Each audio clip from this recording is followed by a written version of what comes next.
Students, uniform circular motion और simple harmonic motion के दरमियान हम रिलेशन देखेंगे। और इसके लिए हम एक अरेंजमेंट ले लेते हैं। हमारे पास एक अरेंजमेंट है और इसमें हम देखते हैं कि एक mass spring system vertically hanged है। वर्टिकली ये जो है वो ऑसिलेट करेगा और इसके साथ एक पॉइंटर अटैच है। एक पॉइंटर को यहाँ पे हम P1 से रिप्रेजेंट कर देते हैं। ये P1 पॉइंटर है और ये मैस जो है, ये ब्लॉक जो है जिसका मैस M है, ये अटैच है। इसके साथ पॉइंटर अटैच है और मैस खुद स्प्रिंग के साथ वर्टिकली अटैच है। अब पॉइंटर जो है वो जब मैस ऑसिलेट करेगा तो पॉइंटर भी उसके साथ ही ऑसिलेट करेगा। पॉइंटर की मीन पोजीशन, पॉइंटर और मैस की मीन पोजीशन ए से हम यहाँ पे रिप्रेजेंट कर देते हैं। ये हम कहते हैं कि ए जो है ये मीन पोजीशन है। और फिर अपर एक्सट्रीम पोजीशन हम देख रहे हैं यहाँ पे, और जो कि पॉइंट बी से हम रिप्रेजेंट कर देते हैं। और इसी तरह से लोअर एक्सट्रीम पोजीशन हम रिप्रेजेंट करते हैं यहाँ पे, और ये सी है। तो पॉइंटर इन एक्सट्रीम पोजीशन के दरमियान मीन पोजीशन ए के अलोंग ऑसिलेट करेगा। और फिर हम देखते हैं कि मैक्सिमम डिस्प्लेसमेंट जो है, जो ए से बी तक का मैक्सिमम डिस्प्लेसमेंट है हमारे पास ये। और इसको जो है मैक्सिमम डिस्प्लेसमेंट को हम एम्पलीट्यूड कहते हैं। इसको एक्स नोड से यहाँ पे रिप्रेजेंट करेंगे। और एक इंस्टेंटेनियस डिस्प्लेसमेंट भी हम दरमियान में दिखा रहे हैं, यहाँ से यहाँ तक। यहाँ पे ये जो है इंस्टेंटेनियस डिस्प्लेसमेंट है एक्स। और फिर इसी तरह से नीचे भी जो है एक्सट्रीम पोजीशन तक जो मैक्सिमम डिस्प्लेसमेंट होगा वो भी हमारे पास एम्पलीट्यूड होगा, दैट इज एक्स नोड। तो हम देख रहे हैं कि मैस ऑसिलेट कर रहा है बी और सी के दरमियान, बी और सी अपनी एक्सट्रीम पोजीशन के दरमियान, और इसकी मीन पोजीशन ए है। तो मैस का टाइम पीरियड जो है वो यहाँ पे हम लिख लेते हैं कि हम इसका टाइम पीरियड, वो टाइम पीरियड से मुराद वो टाइम होता है जिसमें एक वाइब्रेशन कंप्लीट करेगा ये टाइम पीरियड। तो उसको हम टी से रिप्रेजेंट कर देते हैं कि टी इसका टाइम पीरियड है, और इसका एम्पलीट्यूड यानी कि मैक्सिमम डिस्प्लेसमेंट जो है वो एक्स नोट है, एम्पलीट्यूड। और इसको हम रिप्रेजेंट कर रहे हैं एक्स नोट से। तो ये दो जो है वो प्रॉपर्टीज, दो पैरामीटर्स हैं मास स्प्रिंग सिस्टम की मोशन के। और इसमें फिर हम देखते हैं यहाँ पे जी इसका मैस जो है वो m है। और इसमें हम देखते हैं कि एक वाइब्रेशन ये कब कंप्लीट करेगा, वो भी हम यहाँ पे नोट कर लेते हैं, बल्कि कि एक वाइब्रेशन ये कंप्लीट करेगा, वन वाइब्रेशन ये कब कंप्लीट करेगा, वन वाइब्रेशन, जिसको हम एक कंप्लीट राउंड ट्रिप कहते हैं। और ये राउंड ट्रिप जब ये ए से स्टार्ट करेगा, ए से एक्सट्रीम पोजीशन बी पे जाएगा, फिर बी से वापस जो है वो ए पे आएगा, फिर ए से जो है वो सी पोजीशन पे जाएगा, सी एक्सट्रीम पोजीशन पे, और फिर सी से जब वापस ए पे आ जाएगा तो हम देखते हैं कि इसकी एक वाइब्रेशन कंप्लीट हो जाएगी। और इसी दौरान में जो ये टाइम लेगा उसको हम टाइम पीरियड कहते हैं। एक वाइब्रेशन के लिए जितना टाइम लगेगा उसको हम टाइम पीरियड कहते हैं। ये भी हम लिख लेते हैं। और हम ये इसका टाइम पीरियड जो है इसको भी हम यहाँ पे देख रहे हैं कि वाइब्रेशन के चार जो है पार्ट्स बन रहे हैं, तो टाइम पीरियड को भी हम 4 पार्ट्स में डिवाइड कर लेते हैं। और फिर उसमें हम देखते हैं कि पहला पार्ट जो है वो T/4, ये उसने लिया ए टू बी मूव करने के लिए। अगला पार्ट जो है टाइम पीरियड का T/2, ये उसने लिया फिर वापस बी पे ए पे आने के लिए, बी से ए पे आने के लिए। फिर अगला टाइम जो है वो 3T/4, ये उसने लिया ए से सी तक जाने के लिए। और सी से वापस जब ए पे आ गया तो उसका टाइम कंप्लीट, एक टाइम पीरियड कंप्लीट हो गया, दैट इज टी।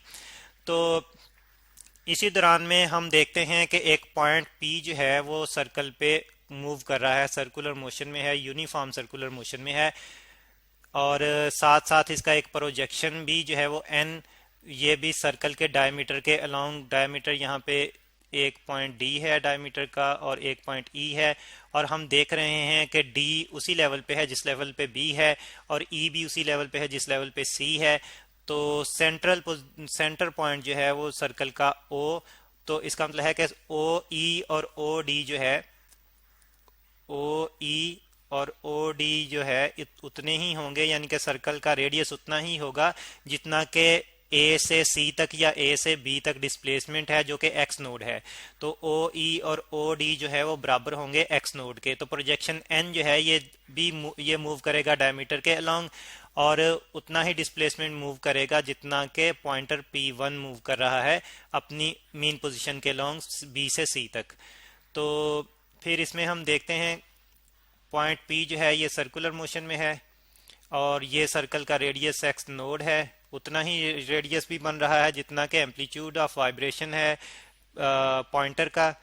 और यहाँ पे ये एक एंगल अभी बना रहा है सरफेस के साथ, सेंट्रल पॉइंट के साथ, और ये पॉइंट जो कि जहाँ से पी स्टार्ट लेगा वो O1 है, और यहाँ पे इस पॉइंट को हम करस्पॉन्डिंग पॉइंट को O1 डैश कह लेते हैं। अब हम चेक करेंगे, अब हम स्टार्ट करते हैं कि हम एक टाइम टी जबकि टाइम ज़ीरो है, टाइम टी जब ज़ीरो है, यहाँ से हम स्टार्ट लेते हैं। तो यहाँ पे हम देखते हैं कि पॉइंटर P1 जो है अपनी मीन पोजीशन पे होगा टाइम टी ज़ीरो पे। तो ये हम लिख लेते हैं कि टाइम टी ज़ीरो पे जो है पॉइंटर P1 जो है ये ऑसिलेट कर रहा है, तो ये टाइम टी ज़ीरो पे ये होगा मीन पोजीशन ए पे। और इसी दौरान में पॉइंट पी जो है ये O1 पोजीशन पे होगा। पॉइंट पी जो कि सर्कल में रोटेट कर रहा है वो O1 पे होगा, O1 पॉइंट पे। तो पी जो है ये होगा O1 पे, और इसी दौरान में इसका प्रोजेक्शन N जो है ये सेंटर पे होगा, सर्कल के सेंटर O पे होगा। तो N जो है ये होगा O पे।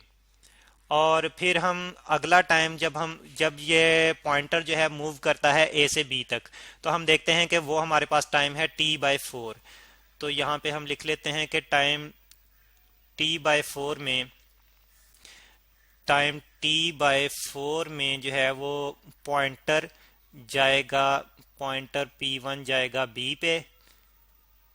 पे, और उसी दौरान में हम देखते हैं कि पॉइंट P जो है जो कि सर्कल में मूव कर रहा है ये D पे आ जाएगा, और NB जो है ये भी D पे आ जाएगा। तो इस तरह से हम देखते हैं कि पॉइंट P जो है उसी टाइम में P जो है ये D पे आ जाएगा उसी टाइम में, और N भी उस टाइम में D पे आ जाएगा। फिर हम अगला टाइम देखते हैं, अगला टाइम है हमारे पास T/2, और इस टाइम में हम देखते हैं कि पॉइंटर P1 जो है ये B से वापस A पे आएगा। T/2 टाइम में B से A पे आएगा।